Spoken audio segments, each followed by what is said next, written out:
ओम ज्ञानतिमिरान्धस्य ज्ञानाञ्जनशलाकया चक्षुरुन्मीलितं येन तस्मै श्रीगुरुवे नमः। नमो विष्णुपादाय कृष्णप्रेष्ठाय भूतले श्रीमते भक्तिवेदान्त स्वामिन्निति नामिने। नमस्ते सारस्वते देवे गौरवाणी प्रचारिणे निर्विशेष शून्यवादी पाश्चात्यदेशतारिणी नित्यानंद नमस्तुभ्यं प्रेमानन्दप्रदायिने कलौ कल्मषनाशाय जानवापतये नमः। नमो महावदन्याय कृष्णप्रेमप्रदायते कृष्णाय कृष्णचैतन्यनाम्ने गौरतिसे नमः। जय श्री कृष्ण चैतन्य प्रभु नित्यानंद श्री अद्वैत गदाधर श्रीवासादि गौर भक्तवृंद। हरे कृष्ण कृष्ण कृष्ण हरे हरे, हरे राम राम राम हरे हरे। हरे कृष्णा। तो आप सभी भक्तों का हार्दिक स्वागत है आज के एकादशी स्पेशल श्री प्रभुपाद लीलामृत के चर्चा में। तो हम लोग चर्चा कर रहे हैं Shri Prabhupada Lilamrita volume first chapter second. ये है यहाँ पे अब प्रभुपाद जी का कॉलेज, उनका विवाह और गांधी के आंदोलन में सक्रियता से भाग लिए प्रभुपाद जी जिस वक्त, उसका वर्णन इस अध्याय में किया जाएगा। प्रभुपाद जी लिख रहे हैं, I joined Gandhi's movement in 1920। 1920 में जब लगभग 24 वर्ष के थे प्रभुपाद जी, तो गांधी के आंदोलन को ज्वाइन कर लेते हैं और अपना एजुकेशन कॉलेज का डिग्री त्याग देते हैं। हालांकि बीए का फाइनल एग्जाम प्रभुपाद जी पास कर चुके थे, लेकिन फिर भी डिग्री स्वीकार नहीं की, छोड़ दी। And did not appear. ये बहुत बड़ा सेक्रीफाइस है। सो सो 1914 के समय में जब वार चालू हुआ, तो प्रभुपाद जी देखे, तो वो कलकत्ता में प्रभुपाद जी के न्यूज़पेपर के थ्रू ये पता चलता था कि क्या क्या अपडेट्स। उस वक्त प्रभुपाद जी लगभग 18 वर्ष के थे। 1916 में प्रभुपाद जी कॉलेज का पढ़ाई चालू किए, 20 वर्ष में। तो कॉलेज कलकत्ता में दो प्रमुख कॉलेज थे विख्यात, एक प्रेसिडेंसी कॉलेज और स्कॉटिश चर्च कॉलेज।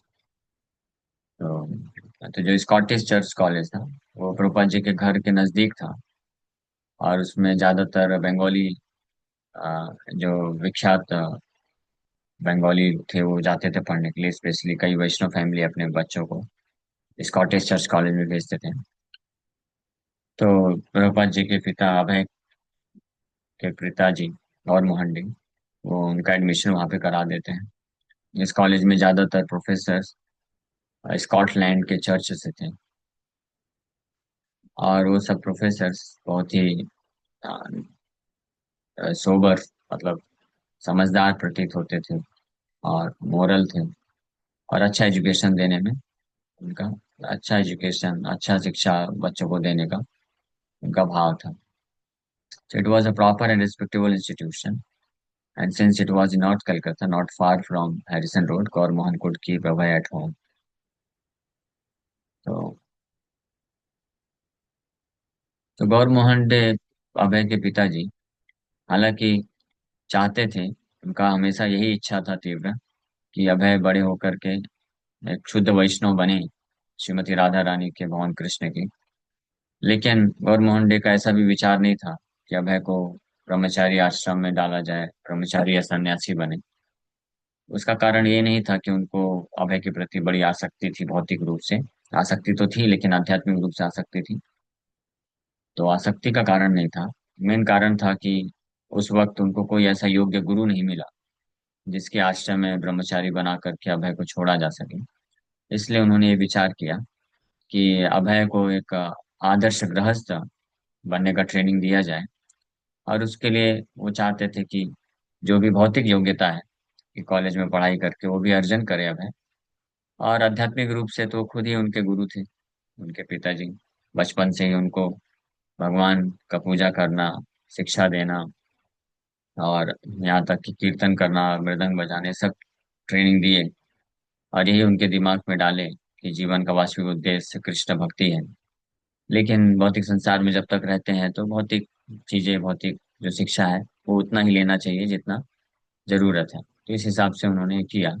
इसलिए जब एक बार अभय को मौका मिल रहा था कि अभय लंदन जा करके जो है लॉ की पढ़ाई करें, तो उनके पिताजी साफ मना कर दिए कि नहीं, कोई जरूरत नहीं है उधर भेजने की। उधर जाएगा तो वहाँ के तौर तरीके सीख जाएगा, हाँ, चार नियम टूटने की संभावना रहेगी, तो ये सब नहीं भेजना है। तो पता मना कर दिए। कई उनके सगे संबंधी लोग भेजने के लिए बोल रहे थे, इंस्पायर कर रहे थे, बट उनके पिताजी साफ मना कर दिए। फिर डिसाइड किए कि इनका एडमिशन कलकत्ता में ही स्कॉटिश चर्च कॉलेज में करा दिया जाए। तो वो घर के पास भी था, ताकि अभय को वो घर पे ही रखेंगे। घर पे रहेंगे तो सुरक्षित रहेंगे, सेफ रहेंगे, और साथ में अपने जीवन यापन करने के लिए कुछ जो डिग्री जरूरत है वो भी प्राप्त कर लेंगे। तो इस प्रकार से So the college had been founded by Reverend Alexander Duff, और क्रिश्चियन मिशनरी। तो कॉलेज 1830 में बना था। कॉलेज का वर्णन है जो हम लोग पढ़ चुके थे। और फाइनली फिर तो प्रभुपाद जी बोल रहे हैं, हाँ, यहाँ से हमको पढ़ना था। श्रील प्रभुपाद के शब्दों में, we respected our professors as our fathers. The relationship between the students and the professors was very good. The vice chancellor professor W.S. Urquhart was a perfect and kind-hearted gentleman with whom we sometimes joked। ये professor W.S. उरकाट के बारे में प्रभुपाद जी कई बार lecture में भी वर्णन करते हैं, जो वहाँ पे वाइस चांसलर भी थे। तो इनके प्रोफेसर स्कॉटलैंड से थे, ज्यादातर क्रिश्चियन प्रीस्ट थे, क्रिश्चियन चर्च के पुजारी लोग थे। लेकिन ये बड़े ही जो है पिता के समान इनका हृदय था। बच्चों को बहुत अच्छे से ध्यान रखते थे, एजुकेशन देते थे।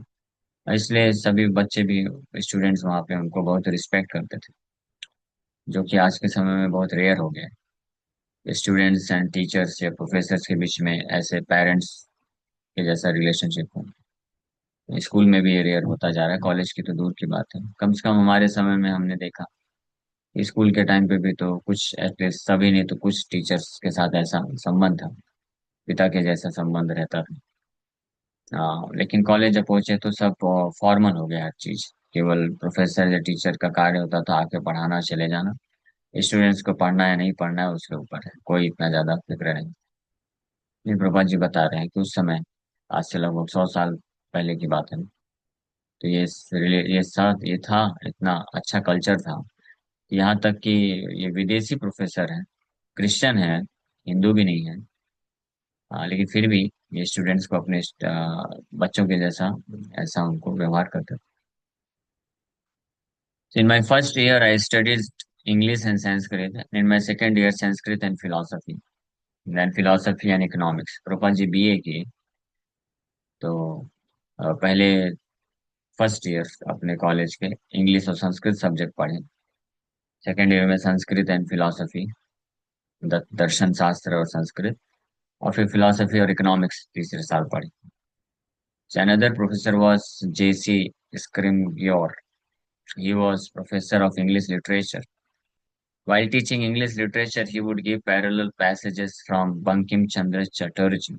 Yes, yes, he would say, your Bankim Babu says like this. He had studied Bankim's literatures, and he compared Bankim Chandra Chatterjee to Walter Scott. In those days, Dickens and Sir Walter Scott were two very great English literary men. So he taught us those novelists, and the relationship was very nice। प्रभात जी बोल रहे हैं कि एक professor थे J.C. स्क्रिमगोर। वो अंग्रेजी पढ़ाते थे, और अंग्रेजी पढ़ाते हुए बाद में कर लीजिए, बाद में क्लास चल रही।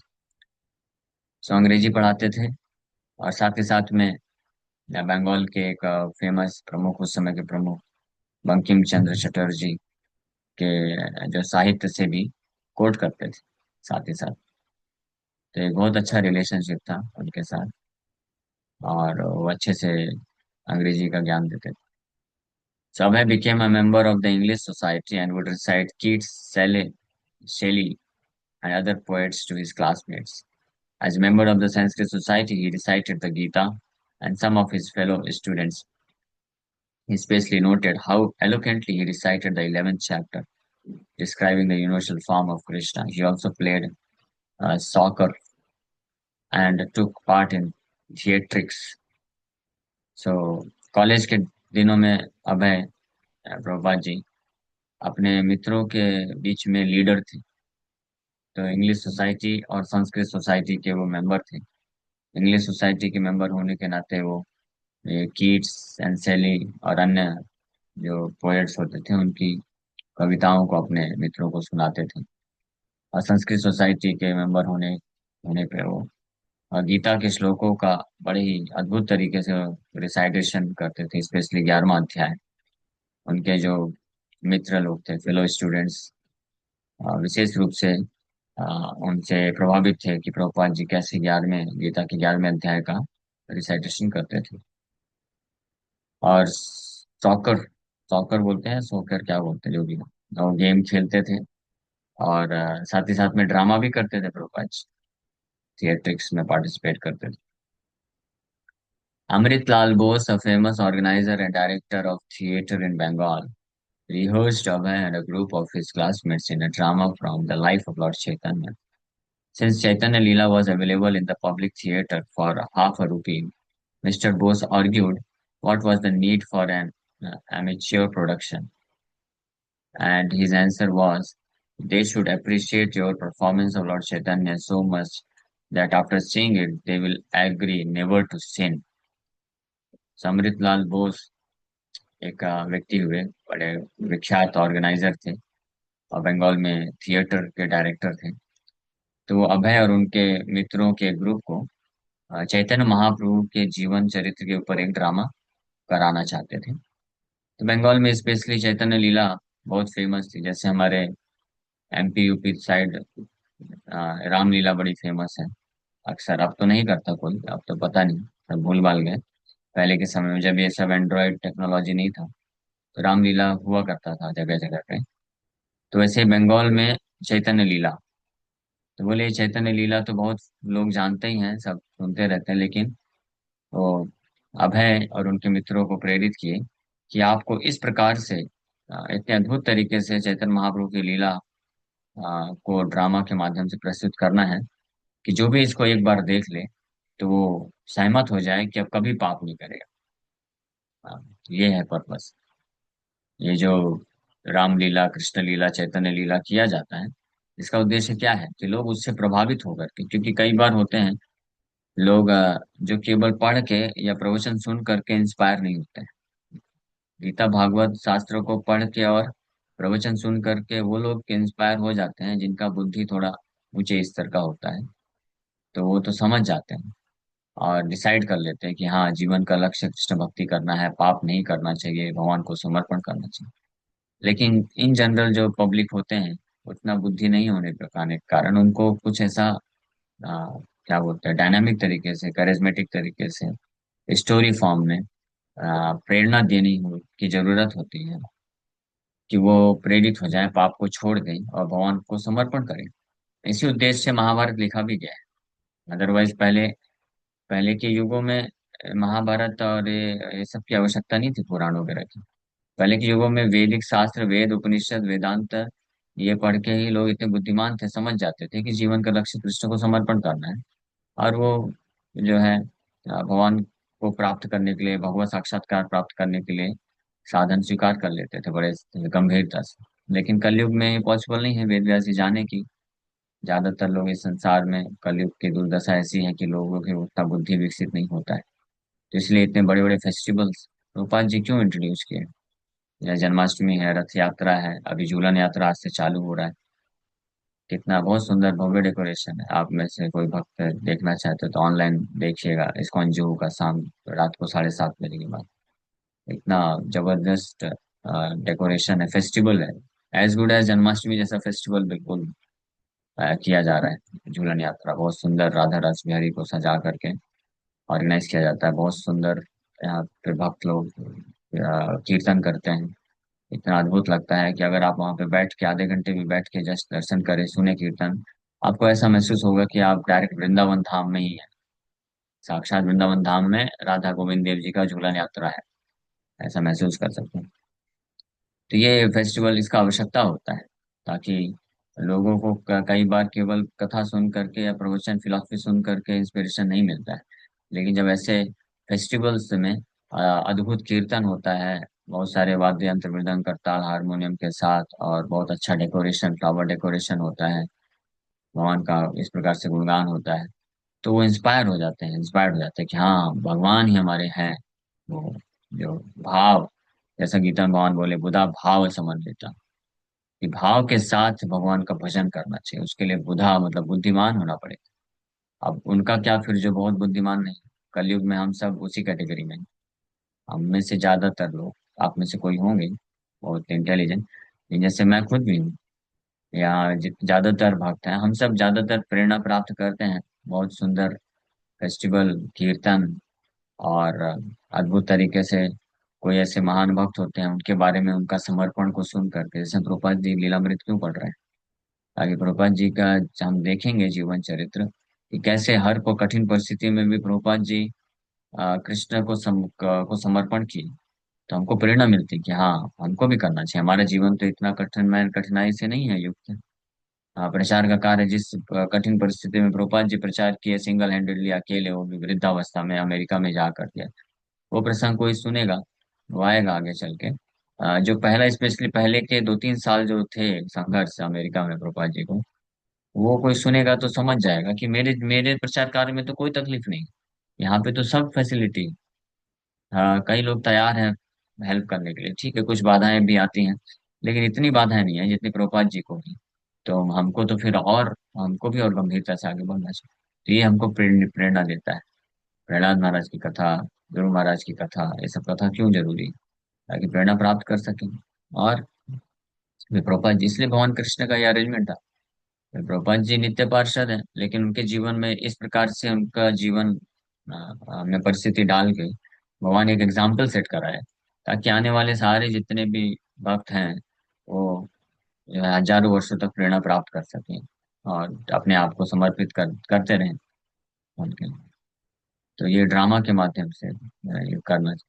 बट ये ड्रामा जो है, जैसा कि ये अमृतलाल घोष बोल रहे हैं, कि ऐसा ड्रामा होना चाहिए पूरे भाव के साथ, कि जो भी लोग देखें तो कभी पाप वापस ना करें, ऐसा होना चाहिए। That is the effect of representation. ऐसा नहीं कि कोई कृष्ण लीला राम लीला पे ड्रामा किया, और उसके बाद लोग अंजीरी खा करके लग गए अपने अपने भौतिक कार्य में, पाप के कार्य में वापस से लग गए। ये कोई मतलब नहीं। हाँ, तो इसलिए ऐसे व्यक्ति जो ड्रामा करते हैं, अगर वो खुद जो है चार नियम पालन नहीं करते हैं, वो खुद भगवान को समर्पित नहीं है, तो उनके ड्रामा करने का कोई वैल्यू नहीं होगा। वो ड्रामा ड्रामा ही रह जाएगा, उसका प्रभाव नहीं पड़ेगा। इसलिए प्रभुपाद जी चाहते थे वास्तव में, विशेष रूप से, कि इस्कॉन में भी हम जो ड्रामा करते हैं तो भक्तों के द्वारा किए जाने चाहिए, स्पेशली जो समर्पित भक्त हैं, ताकि वो लोग फिर प्रेरित कर सकें। बाहर से प्रोफेशनल लोगों को अगर हायर करेंगे तो वो अच्छा ड्रामा कर सकते हैं, रो भी सकते हैं, लेकिन वो प्रेरणादायक नहीं होगा, क्योंकि लोग जानते हैं ना कि यहाँ पे तो ये बड़ा चैतन्य महाप्रभु के रोल में सन्यासी बन करके विरक्ति दिखा रहा है, लेकिन इसके जीवन में क्या हालत है। इसलिए आज के जो मूवीज वगैरह हैं, लोग हृदय ट्रांसफॉर्मेशन क्यों नहीं होता है, हृदय परिवर्तन क्यों नहीं होता है, क्योंकि लोग पर्सनल लाइफ भी जानते हैं ना, कि यहाँ पे तो बड़ी बड़ी बातें कर रहा है, शिक्षाप्रद चीजें दे रहा है, लेकिन इसका वास्तविक जीवन में क्या है। जो अर्ली डेज की मूवीज बनती थी शुरू शुरू में, तो उसमें कुछ ऐसे किरदार होते थे जो वास्तव में वैसे होते थे, तो वो प्रेरणादायक होता। लेकिन आज के समय की मूवी में सब ज्यादातर लोग, मैक्सिमम या ऑलमोस्ट 100% भी बोलेंगे तो गलत नहीं होगा मेरे ख्याल से, चार नियम तोड़ते हैं ज्यादातर लोग। तो कैसे वो प्रेरणा दे सकते हैं।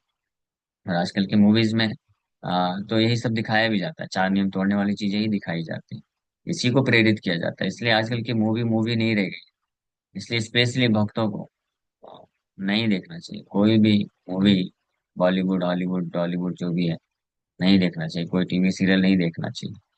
अगर देखना ही है तो महाअवतार नरसिंह जाके देखिए, उसको अच्छे से प्रचार करिए, ताकि आगे आने वाले समय में ऐसी मूवीज निकाली जाए, ज्यादा से ज्यादा, वैसे अच्छी हिट हो रही है महाअवतार नरसिम्हा। ये एक बहुत ही एक रिवोल्यूशन है। इसके पहले भी कई लोगों ने ये इस जो है बनाया बहुत कुछ। हनुमान जी के ऊपर बनाया, राम भगवान के ऊपर, नरसिंह मूवी भी, बहुत सारी मूवी बनाई, लेकिन इतना इफेक्ट नहीं रहा। लेकिन ये मूवी जो है, क्योंकि प्रमाणिक तरीके से प्रभुपाद जी के और भागवतम है इसके आधार पे बनाया है, तो इसका इफेक्ट हो रहा है, लोग इसको इंस्पायर हो रहे हैं। एनीवे, तो ये जो मूवीज हैं, ड्रामा है, ये बहुत इंपॉर्टेंट रोल प्ले करता है इन जनरल लोगों के हृदय को ट्रांसफॉर्म करने के लिए। लेकिन बस इसमें कंडीशन यही है कि इसको बनाने वाले व्यक्ति जो है वो भक्त होने चाहिए, और परफॉर्म करने वाले व्यक्ति भी भक्त होने चाहिए, then it will be effective. Chaitanya Mahaprabhu भी जब कृष्ण लीला, रामलीला के ऊपर ड्रामा करते थे, तो उसमें सबको ड्रामा करने के लिए अलाउ नहीं करते थे। Only pure devotees were allowed to give performance. Mahaprabhu और शायद प्रभुपाद जी भी। एनीवे, तो प्रभुपाद जी बहुत अच्छा ड्रामा करते थे। The eminent director was volunteering his service and training these boys, but on one condition. तो ये अमृतलाल घोष जो डायरेक्टर है, ये स्वेच्छा से ट्रेनिंग देने के लिए तैयार हो गए, एक ही कंडीशन में, that they would not perform publicly unless he said the production was perfect. For more than a year, Abhay and the others rehearsed the Chaitanya play until finally their director allowed them to stage a public performance. Abhay playing the part of Advaita Acharya. Wow. Noticed that many people in the audience were crying. At first, he could not understand why, but then he realized that because the players had been well trained and because they were sincere, the audience was moved. That was Abhay's first and last dramatic performance. तो अभय अद्वैता आचार्य का role play किए, और एक साल तक लगभग practice किए अभय और उनके मित्र मिल करके। ये अमृतलाल बोस जो कि बड़े विख्यात डायरेक्टर थे, उनको ट्रेनिंग दिए। और फाइनली जब ये ड्रामा प्रस्तुत किया गया ऑडियंस के सामने, तो वहां पे जो ऑडियंस थे वो सब रोना चालू कर दिए ये ड्रामा को देख करके। ये effect, they notice that many people in the audience were crying. इसका कारण क्या था कि जो परफॉर्मेंस कर रहे थे वो बहुत अच्छे से ट्रेंड थे, और साथ ही साथ में बहुत सिंसियर थे, इसलिए द ऑडियंस वाज मूव्ड। ये प्रोपा जी का लेकिन पहला और आखिरी ड्रामेटिक परफॉर्मेंस था, क्योंकि उसके बाद फिर वो गांधी के मूवमेंट में बिजी हो जाते हैं, उसके बाद फिर अपने बिजनेस में, इस प्रकार से चलता है। लेकिन प्रोपा जी जब इसकॉन स्टेब्लिश किए, तो इमीडिएटली ड्रामा परफॉर्मेंस को इनकरेज किए, और खुद प्रभुपाद जी स्क्रिप्ट बोलते थे। आप वैसे कई कन्वर्सेशन आप सुन सकते हैं, हिज होलीनेस धमाल कृष्ण महाराज को और अन्य भक्तों को खुद से स्क्रिप्ट लिख के बताते थे, और कैसे कौन से रोल को कैसे प्ले करना है, कैसा भाव रखना है, कैसा ड्रेसिंग होना चाहिए, ये सब प्रभुपाद जी सिखाते थे। अब है psychology teacher professor Urquhart gave evidence that women's brain weight less than man's.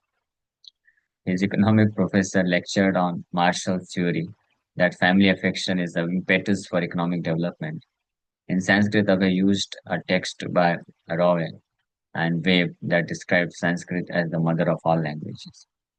ये पे आपने लेक्चर में सुना भी होगा, प्रोपाल जी कोट करते हैं प्रोफेसर ऑरखार्ट, ये प्रमाण देते हुए कुछ चीजें जो शास्त्र की हैं प्रमाणित की हैं। प्रोपाल जी स्पेशली इकोनॉमिक डेवलपमेंट वाला जो है बताते हैं कि until unless there is material attachment, family attachment, family affection, economic development नहीं हो सकता है। ये प्रोफेशनल ये मार्शल थ्योरी पे प्रूव करते हुए ऐसा बोलते हैं। और दूसरा, जो वुमेन आर लेस इंटेलिजेंट, ऐसा इसको प्रभुपाद जी ये कोट करते हैं, professor of heart gave evidence कि मटेरियली भी women's brain weight less than man's. ये लेक्चर्स में प्रभुपाद जी बताते हैं। While studying Kalidasa's Kumar Sambhav in Sanskrit, Abhay was impressed by Kalidasa's explanation of the word dhira, which means undisturbed or self-controlled. According to Kalidas, once long ago, Lord Shiva was sitting in deep meditation. Because the demigods were at war with the demons, they wanted a commander-in-chief born from the semen of Lord Shiva. So the demigods sent a beautiful young girl, Parvati, to interrupt his meditation. Although Parvati worshipped Lord Shiva and even touched his genitals, he was not disturbed. His resistance to temptation was the perfect example of being Thira. तो अपने college के time पे रूपा जी संस्कृत का एक ग्रंथ कालिदास के द्वारा रचित कुमार संभव को पढ़ रहे थे। तो स्पेशली कालिदास के ये जो धीरा शब्द है, धीर का मतलब जैसे भगवदगीता में भी आया, देहिनो अश्विनी यथा देहि कौमारम, आज कौमारम यौवनम चरा, धीरज तत्र मुह्यति। धीर शब्द का वर्णन किए रूपन जी अपने लेक्चर में कई बार ये कोट भी करते हैं कालिदास के एक्सप्लेनेशन को, कि धीर शब्द का अर्थ क्या होता है। कि विचलित करने वाली परिस्थिति में भी जो विचलित ना हो उसको धीर बोलते हैं। तो अधीरा, अधीरा मतलब जो धीर नहीं है, तो वो विचलित कोई परिस्थिति ऐसी है जो विचलित करने वाली नहीं है, वहां पे भी विचलित हो जाती है।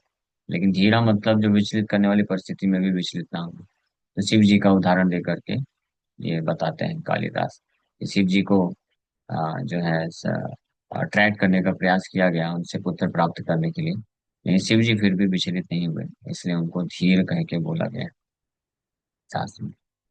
और ऐसे ही एक परफेक्ट धीर का एग्जाम्पल हमको मिलता है हरिदास ठाकुर, नामाचार्य हरिदास ठाकुर, परफेक्ट धीर।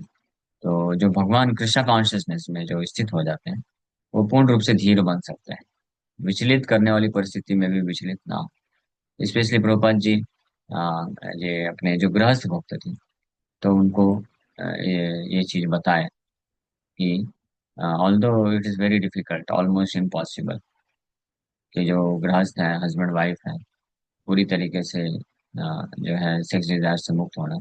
बट प्रभुपाद जी बोलते हैं if you become very strong in your Krishna consciousness, Krishna भावनामृत में अगर आप बड़े स्ट्रांग हो जाएं, so you can follow the perfect rules and regulation, so that is possible if one becomes very strong in Krishna consciousness. Strong in Krishna consciousness मतलब कि अगर बड़े तीव्रता से कोई भगवान का आश्रय लेता है, भगवान का सेवा में लग जाता है, जीवन समर्पित करता है भगवान कृष्ण के सेवा के लिए, तो भले ही वो गृहस्थ भी क्यों ना हो, वो एक ब्रह्मचारी या सन्यासी के जैसे जीवन व्यतीत कर सकता है और परफेक्ट तरीके से कृष्ण भावना भावित होकर के इसी जीवन के अंत में वन के धाम को प्राप्त कर सकता है। हालांकि शास्त्र में कई जगह ये बताया गया है, भागवत में भी बताया गया है कि ये बहुत ही डिफिकल्ट है गृहस्थ आश्रम में कि कोई भक्त पूरी तरीके से आसक्ति से मुक्त होकर के इसी जीवन में अपने आप को बंधन से मुक्त कर सके। बट कृष्णा कॉन्शियसनेस, कृष्णा भावनामृत इतना पावरफुल है ये प्रोसेस कि अगर कोई स्ट्रांग बहुत दृढ़ बन जाता है, कृष्णा भावना बहुत ही दृढ़ता से कृष्णा भावना भावित हो जाता है, तो उसके लिए संभव है। कठिन कार्य है बट असंभव नहीं है, डिफिकल्ट बट नॉट इम्पॉसिबल। और there are many proper disciples, ये केवल थ्योरी नहीं है। प्रभुपाद जी के ऐसे कई शिष्य हैं जो ये कार्य कर करके दिखाए हैं, गृहस्थ होते हुए भी पूर्ण रूप से कृष्ण भावना भावित बहुत स्ट्रांग होकर के, यानी अपने आप को निरंतर कृष्ण की सेवा के लिए समर्पित करती है। अच्छे से स्ट्रांग मॉर्निंग प्रोग्राम, फिर दिन का भी समय पूरी तरीके से कृष्ण के लिए लगा दिए, तो वो फिर निकल जाते हैं। स्पेशली ऐसे गृहस्थ भक्त जो फुल टाइम कृष्ण की सेवा में लगाते हैं अपने आप को, तो उनके लिए ये पॉसिबल हो पाता है कि वो जो है किसी ब्रह्मचारी या सन्यासी के जैसे ही अपने आप को स्थित करके भवबंधन से निकाल सकते हैं।